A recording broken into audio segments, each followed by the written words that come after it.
이 시간에는 사도행전 18장 12절부터 18절 말씀까지 읽었습니다. 오늘은 사도행전 119번째 시간으로 부제목은 상황을 역전시키시는 하나님입니다. 상황을 역전시키시는 하나님. 유대법에 의하면 유대인 성인 남자가 10명만 있으면 어디든지 회당을 세울 수 있습니다. 그래서 유대인들이 많은 곳에는 회당이 여러 개가 있겠죠. 그러므로 이 고린도에는 유대인들이 많았거든요. 그래서 회당이 여러 개가 있었습니다. 그런데 이 고린도에서 바울이 처음에 복음을 전했던 회당은 그 중에 하나예요.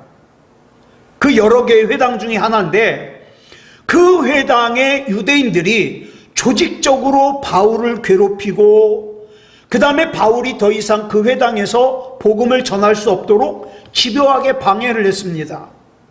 그때 그 회당 바로 옆에서 살고 있던 디도 유스도라고 하는 이방인이, 그러면 바울 선생님 우리 집에서 복음을 전하십시오 그러면서 자기의 집을 예배당으로 제공했습니다. 그래서 바울은 이방인인 디도 유스도의 집에서 복음을 전하기 시작했어요. 자, 그 덕분에 무슨 일이 일어났었는가? 본문 8절에 보니까 다른 회당의 회당장인 그리스보라는 사람이 바울을 찾아와서 복음을 듣고는, 야, 이 복음이 진짜구나. 그래서 자기 온 집안 식구들을 다 데리고 와서 예수님을 구주로 영접하고 구원받았습니다.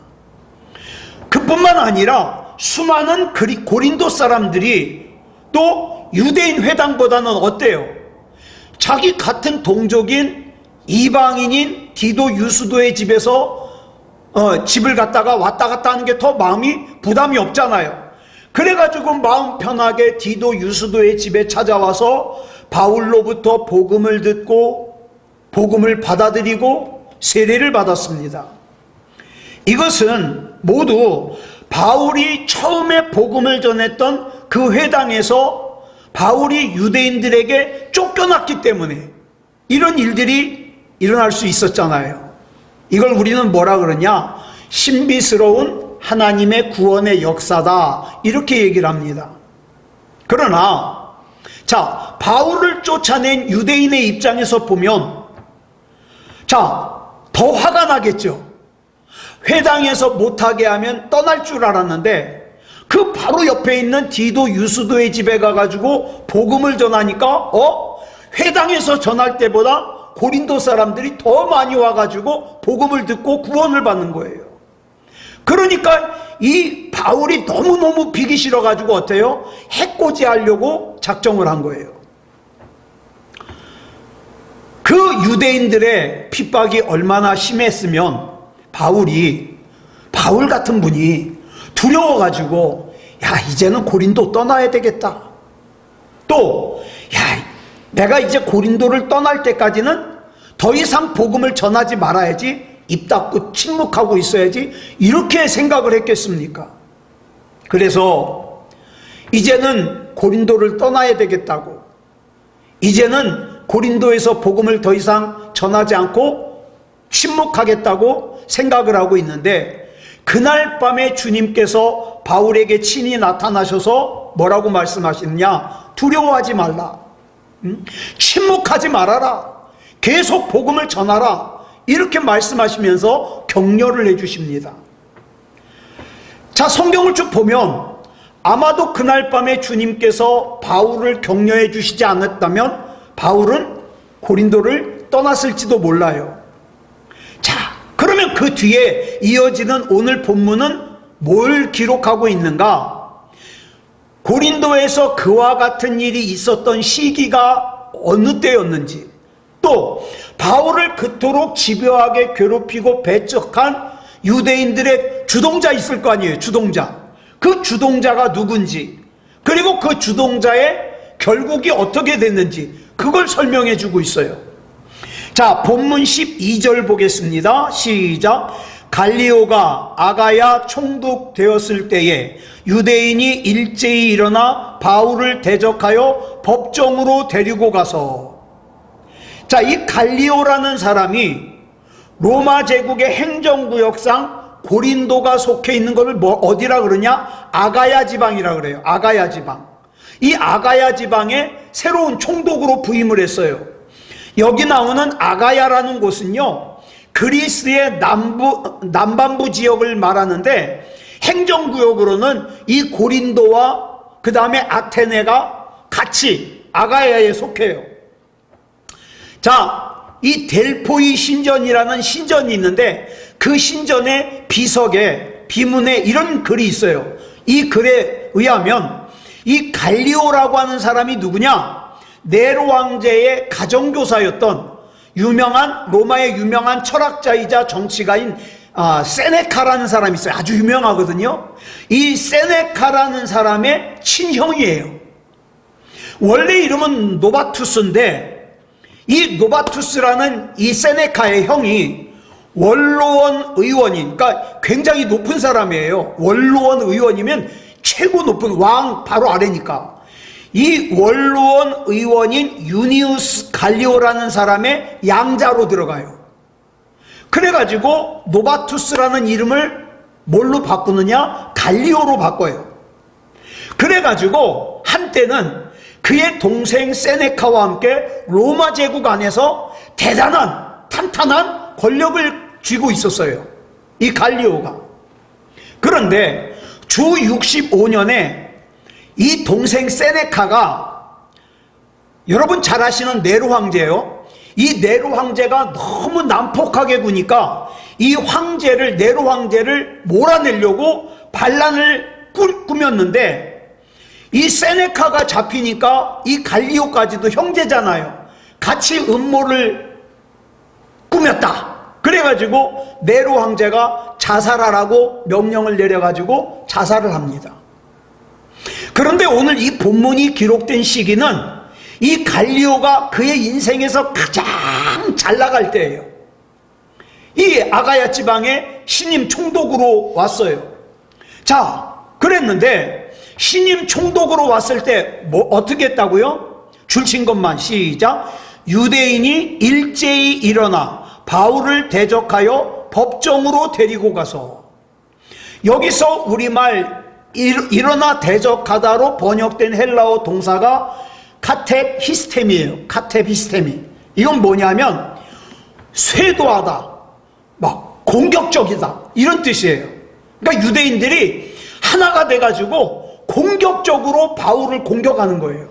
그냥 억지로 끌고서 법정으로 갔어요.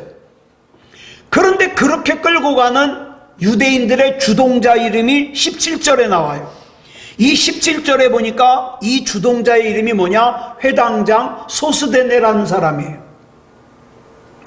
그는 바울이 처음에 고린도에 와가지고 복음을 전했던 그 회당의 회당장이에요. 그래가지고 이 회당장 소스데네가 유대인들을 선동을 해가지고 바울을 집요하게 배척을 하고 그 다음에 괴롭히고 핍박한 주모자예요. 주동자예요. 그런데 이제 아가야 지방에 총독이 새로 오니까 그 갈리오가 새로 부임한 그때에 맞춰서 자기를 추종하는 유대인 세력을 갖다가 일제히 동원해가지고 바울을 기습적으로 끌고 법정으로 간 거예요. 왜 그랬냐면 대개의 경우 총독이 새로 부임하면 그 지역 상황을 잘 모르잖아요. 그러니까 그 잘 모를 때에 막 사람들이 때로 막 몰려가가지고 뭐 해달라 그러면은 들어줄 것 같은 거예요. 그래가지고 이 갈리오가 신임 총독으로 부임했을 때 유대인들을 때로 몰고서 간 거예요. 바울을 붙잡아 가가지고. 자, 본문 13절 보겠습니다. 시작. 말하되 이 사람이 율법을 어기면서 하나님을 경외하라고 사람들을 권한다 하거늘. 자, 여기 회당장 소스데네와 그의 추종자들인 유대인들의 고발 내용이 뭐냐? 바울이 율법을 어기면서 하나님을 경외하라고 사람들을 선동한다는 거예요. 그런데 여기서 나오는 마라데로 번역된 헬라어 동사가 레고인데 이건 현재 분사예요. 뭐냐 하면 동일한 내용을 계속 고발하는 거예요. 같은 내용을. 그런데 본문에서 율법을 어기면서 그랬잖아요. 근데 이게 좀 번역이 잘못된 것 같아요. 왜냐하면 여기 율법이라고 번역된 단어가 노모스인데 이 노모스가 율법이라는 뜻도 돼요. 근데 이 본문의 내용상 율법이라고 번역을 하면 안 될 것 같아요. 왜냐하면 일반법 또는 로마법을 뜻하는 것 같아요. 왜냐하면 이 새번역 성경의 번역을 보니까 이렇게 번역하고 있어요. 시작. 이 사람은 법을 어기면서 하나님을 공경하라고 사람들을 선동하고 있습니다 라고 말하였다. 자 보세요. 법을 어기면서 하나님을 공경하래요. 그러면 여기서 어기는 법은 율법이겠어요? 아니겠죠. 일반법, 로마법을 뜻하겠죠. 자, 그래서 당시 로마 제국 내에서는 로마 제국이 허용하는 종교만 전도할 수 있어요. 포교할 수 있어요. 그래가지고 이 회당장 소스데네가 자 유대교는 전해도 되거든요. 인정을 받았거든요. 그래가지고 소스데네가 바울이 이런 로마법을 어기고 불법적으로 사이비 종교를 포교하고 있다. 그래가지고 선량한 사람들을 갖다가 선동하고 있다. 그래가지고 사회를 문란하게 하고 있다. 이렇게 바울을 고발하는 거예요. 다시 말해서 하나님에 대한 신앙의 문제를 지금 뭘로 바꿨어요? 로마법을 어겼다. 사회 일반법을 어겼다. 정치적인 죄인이다. 이렇게 고발을 하는 거예요. 원래 정치라는 것이 사람을 살리기 위해서 하는 건데 현실적으로는 어때요? 정치같이 어수선한 게 없어요. 예? 그래가지고 모든 문제에 정치가 개입되잖아요. 그러면 어떻게 해요? 막 사람을 갖다가 피폐하게 만들고, 그쵸? 폐인을 만들고 그래요. 근데 이게 세상 정치만 그런 게 아니라 뭐 기독교든 불교든 어떤 종교든 마찬가지예요. 그 종교를 정치하는 사람들 있잖아요. 그 교단 정치라고 그러는데 제가 몇몇 우리 교단에서도 보니까 교권을 장악한 사람들이 자기네들에게 피해를 줄 것 같은 사람들은 어떻게 해요? 막 총회에 못 오게 하려고 막 불의한 짓을 저지르고 정말 뻔히 보이는데도 막 나쁜 짓을 하고 막 그래요. 그러면서 이제 변명을 하는 게 뭐예요? 아, 이건 정치이기 때문에 할 수 없다는 거예요. 그러면 안 되죠. 교회인데. 예. 자, 유대교 지도자들이 예수님을 십자가에 못 박아 죽일 수 있었던 것도 예수님을 뭘로 몰아간 거예요? 정치법으로 몰아간 거예요. 이 사람이 자기를 왕이라 그랬다. 이건 반역 아니냐? 정치적으로 몰아간 거예요. 그런 의미에서 이 회당장 소스데네는 상당히 교활한 사람이에요. 그가 로마법과 관련된 사회 정치 문제로 지금 바울을 갖다가 고발해요. 왜냐하면 이 바울을 갖다가 매장시키는 건 말할 것도 없고 바울이 전하는 기독교 복음, 예수님까지도 어떻게 해요? 근본적으로 사회를 병들게 하는 사이비 종교로 규정을 해가지고 이제 다른 데서도 전하지 못하게 하려고, 아예 싹을 잘라버리려고 지금 이렇게 몰고 가는 거예요. 그런데 이 회당장 소스데네를 비롯한 유대인들이 뭘 좀 잘못 알았어요. 이 갈리오라고 하는 사람이 참 영리한 사람이에요.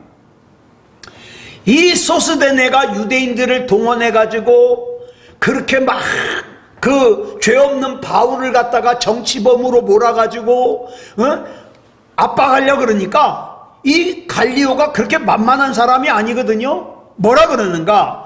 본문 14절에서 이렇게 말을 해요. 이게 자기가 바울이 가만히 있으니까 자기를 정치범으로 몰라 그러잖아요. 그 바울이 억울한 거예요. 그래가지고 바울이 자기 변명을 하려고 이제 변명을 하려고 시작하는 거예요. 시작. 바울이 입을 열고자 할 때에 갈리오가 유대인들에게 이르되 너희 유대인들아 만일 이것이 무슨 부정한 일이나 불량한 행동이었으면 내가 너희 말을 들어주는 것이 옳거니와. 자, 바울이 자기 변호를 하려고 그러니까 갈리오가 바울의 변호를 들을 필요도 없다는 듯이 바울을 말을 못하게 해요. 제지해요. 그리고 나선 유대인들에게 이렇게 얘기를 해요. 너희 유대인들아, 너희들이 지금 고발한 것이 무슨 부정한 일이나 또 불량한 행동이었으면 내가 너희들이 고발하는 걸 들어주겠지만, 너희가 말하는 것처럼 로마법에 위배가 된다든가 무슨 사회적인 잘못이라면 너희들이 고발하는 걸 들어주는 것이 마땅하겠지만 그렇지 않구나. 내가 들어보니까 그게 아니구나. 그러니까 나는 이 고발을 받아줄 수가 없다. 거절하는 거예요. 그리고 나서 본문 15절에서 이렇게 선언을 합니다. 시작. 만일 문제가 언어와 명칭과 너희 법에 관한 것이면 너희가 스스로 처리하라. 나는 이러한 일에 재판장 되기를 원하지 아니하노라 하고, 갈리오 총독은 이 회당장 소스데네와 유대인들의 고발을 어떤 문제로 봤느냐? 언어의 문제, 명칭의 문제, 유대인의 율법의 문제로 파악을 했어요. 여기서 언어라고 번역된 헬라어는 하나님의 말씀을 뜻해요. 로고스죠. 이를테면 갈리오 총독은 예수님께서 구약이 예언한 예언자요 구원자요 그리스도시라고 전하는 바울의 전도 행위를 로마법과 관련된 사회 정치와 상관이 없다고 본 거예요. 예? 그냥 유대인들 안에서의 내부적인 종교 문제로 봤다는 거예요. 그러니까 나는 이 일에 관여하지 않겠다. 너희들이 고발하는 거 받아주지 않겠다. 이러는 거죠. 자, 소스데네가 바울을 로마법으로 옭아매려고 했지만 갈리오 총독은 그게 로마법에 해당되지 않는다고 하면서 그냥 유대인들 너희들끼리의 문제다. 그러면서 일축해버린 거예요. 그리고 나서 본문 16절을 보니까 뭐라 그랬어요? 시작. 그들을 법정에서 쫓아내니. 자, 갈리오 총독이 바울을 고발한 유대인들을 법정에서 쫓아냈어요. 그러니까 회당장 소스데네와 유대인들은 어떻게 했어요? 아, 저 신임 총독이 우리 말을 들어서 저 바울을 감옥에 가둘 줄 알았는데 웬걸? 우리 말을 안 들어주는 거예요. 그래가지고 이들이 어떻게 했냐? 금방 돌아가지 않고 그 문 밖에서 어떻게 해요? 그 갈리오 총독의 판결에 승복하지 않고 막 소리를 지른 거예요. 아니라고, 바울은 로마법을 어겼다고, 우리 말이 맞다고 막 소리를 지른 거예요. 그랬더니 갈리오 총독이 경비병을 시켜가지고 유대인들을 저 법정에서 멀리 내쫓아버려요. 그러자 그와 동시에 상상하지 못했던 일들이 일어나요. 본문 17절을 보겠습니다. 시작. 모든 사람이 회당장 소스데네를 잡아 법정 앞에서 때리되 갈리오가 이 일을 상관하지 아니하니라. 여기 나오는 모든 사람은 누구냐면 그 재판을 참관하러 왔던 고린도 사람들이에요. 고린도 사람들. 이 당시의 재판은 누구든지 마음만 먹으면 가서 구경할 수 있어요. 자, 그런데 앞에 광경을 한번 보세요. 회당장 소스데네와 유대인들이 우르르 몰려오면서 앞에 그 연약해 빠진 바울을 갖다가 붙들어 가지고 재판장으로 가요. 그러니까 지나가던 고린도 사람들이 야, 이게 도대체 뭔 일이냐? 구경 갔겠죠. 그래가지고 법정에 몰려가 가지고 재판하는 걸 구경했는데, 이 죄인이라고 붙잡아온 바울을 가만히 보니까 전혀 죄인같이 생기질 않았어요. 그냥 연약한 몰골에 옷도 아주 불쌍하게 입었고 정말 죄를 지을 것 같지 않은데 저 악랄한 유대인들이, 저 회당장 소스데네를 비롯한 유대인들이 그 사람을 고발하는 거예요. 그리고 뭘 고발하나 들었더니 말도 안 되는 거 가지고 고발해요. 그래가지고 자기네들의 총독인 갈리오가 이건 우리와 상관없다, 그 거부하는 내용도 다 봤어요. 그런데 회당장 소스데네를 비롯한 유대인들이 그 갈리오 총독의 판결을 갖다가 받아들이질 않고 막 데모를 하듯이 시위를 하듯이 막 소리를 지르는 거예요.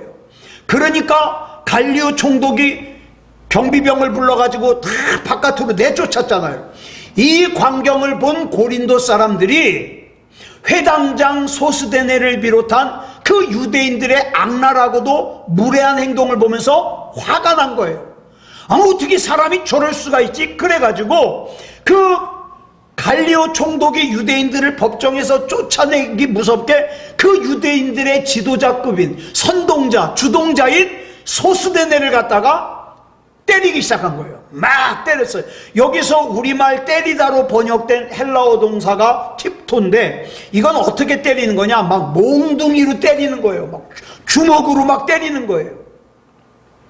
고린도 사람들이 회당장 소스데네를 그냥 손으로 툭툭 친 게 아니라 막 몽둥이로 때리고 주먹으로 막 때리고 집단 폭행을 한 거죠. 왜 그랬냐? 전에 말씀드렸죠. 본문의 내용보다 약 2년 전에 로마에서 무슨 일이 있었어요?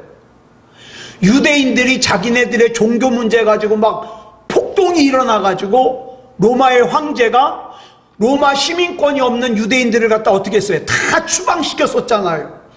그런데 그걸 기억하고 있는 이 고린도 사람들은 유대인들이 막 소리 시위를 하고 데모를 하면 그 생각이 나는 거예요. 저것들이 또 데모를 하려고 그러나? 폭동을 일으키려고 그러나? 안 좋아요. 안 좋아했어요.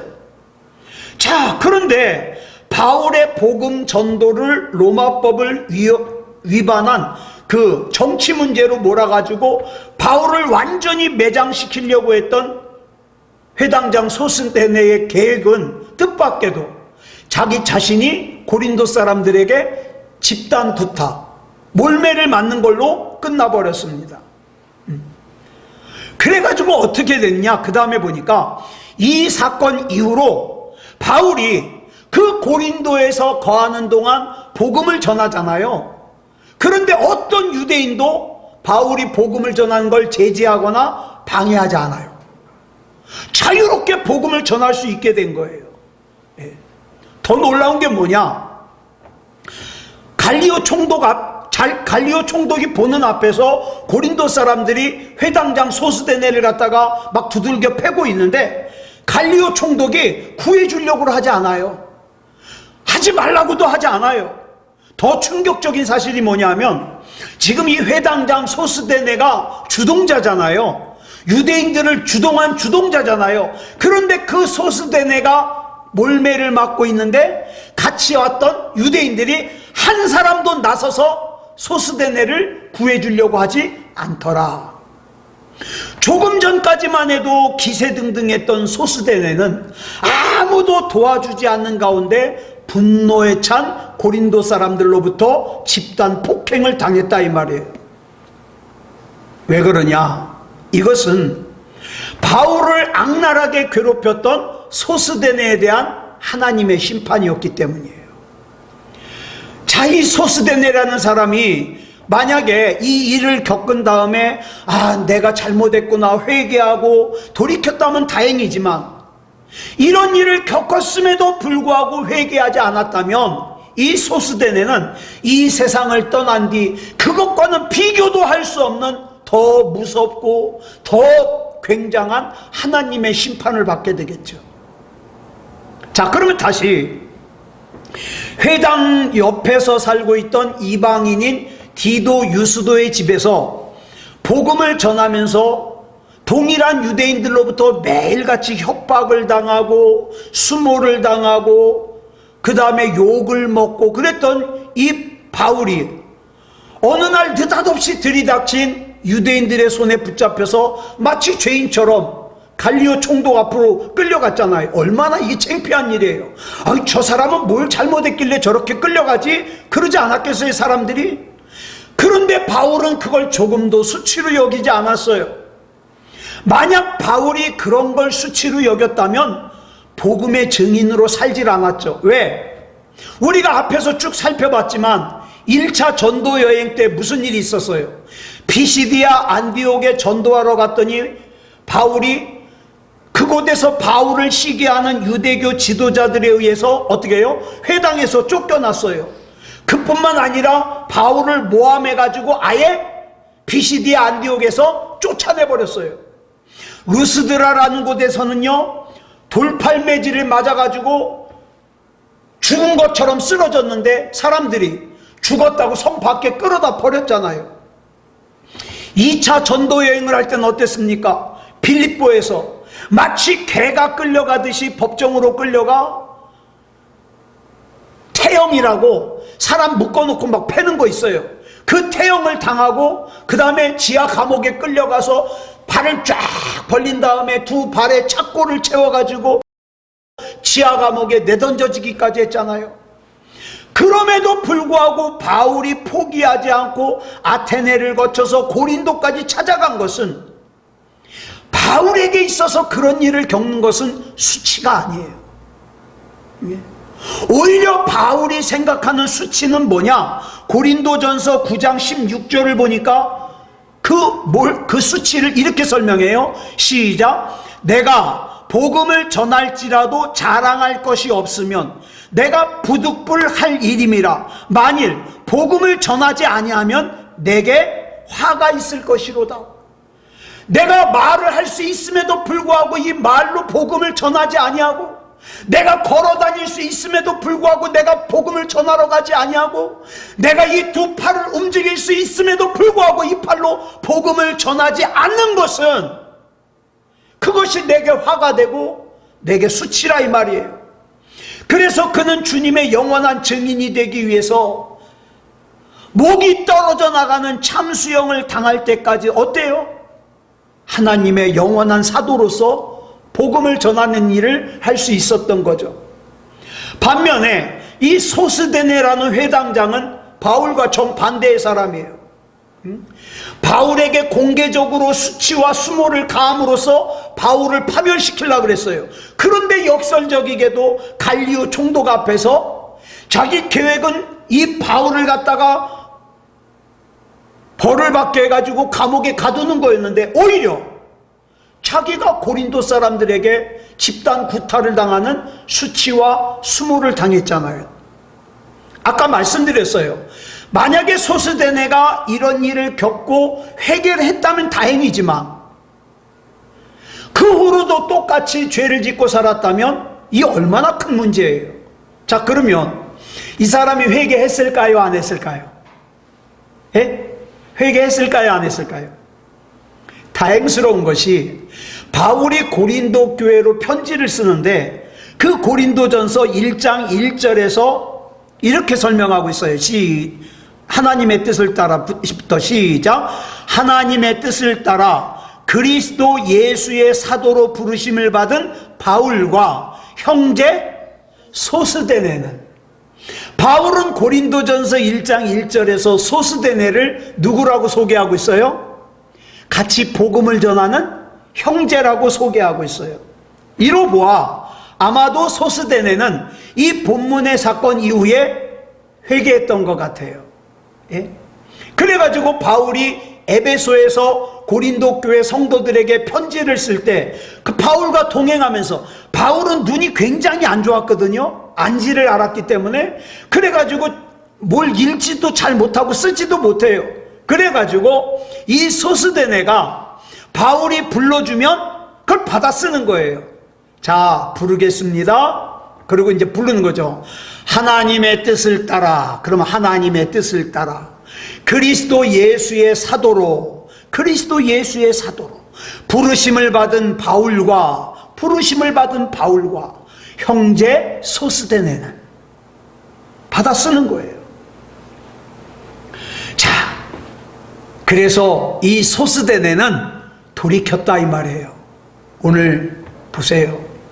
이 소스데네는 바울을 갖다가 파멸시키려고 그러다가 오히려 자기가 수치를 당하고, 바울이 전하는 예수 그리스도가 진짜 메시아구나 돌이켰잖아요. 그런데 오늘날 많은 사람들이 어때요?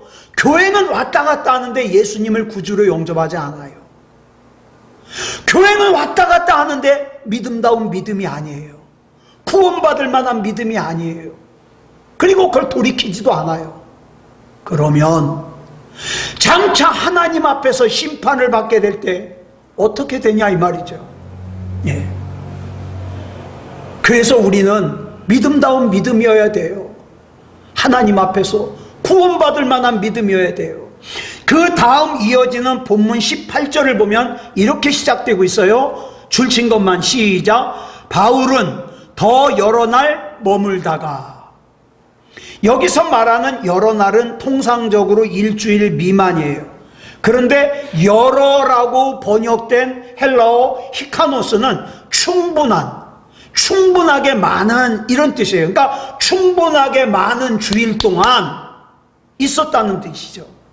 바울을 집요하게 괴롭히고 배척하던 회당장 소스데네가 유대인들을 동원하여 바울을 기습적으로 붙잡아 법정으로 끌고 가서 고발하려고 했다가 도리어 분노한 고린도 사람들에게 소스데네가 집단으로 폭행당한 그 사건 이후에 바울은 충분한 시간 동안 고린도에 머물렀다는 거예요. 그런데 그 이후의 시간은 바울이 복음을 전할 때 예전과 달라요. 어때요? 유대인들로부터 괴롭힘을 당하지 않아요. 핍박을 당하지 않아요. 누구의 제지도 받지 않아요. 복음을 전할 수 있었어요.